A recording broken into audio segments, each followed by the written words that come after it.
pandangan saya sebab kebanyakan komen netizen ni pelik-pelik zaman sekarang. Benda yang tak sama ialah komen daripada netizen dan lagi untuk budak yang bawah umur yang main TikTok. Saya rasa patutlah sebab penggunaan media sosial pada peringkat umur macam itu tidak sesuai lagi lah. Diorang perlu ada guideline lagi. Sekarang diorang kena fokus belajar dululah sampai diorang habis SPM. Usia diorang terlalu muda, kalau diorang selalu main media sosial boleh gangguan mental untuk belajar tu. Sebab at least bila kita bersama dengan anak-anak, bonding antara kita dengan anak-anak tu makin erat lah kan. Kalau asyik dia dengan skrin je, otak dia orang pun tepu. Ibu bapa kalau tak pantau memang ni lah. Kalau salah guna tu masalah sosial.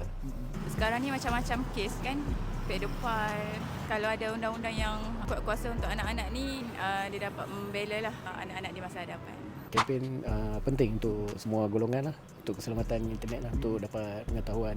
Contohnya ibu bapa, guru, remaja, semua perlu datang untuk dapat ilmu pengetahuan terhadap benda ni lah. Kalau nak tahu lebih lanjut tentang internet selamat, jom ramai-ramai meriahkan Hari Keselamatan Internet di Taman Tasik Titiwangsa Kuala Lumpur pada 8 Februari ini.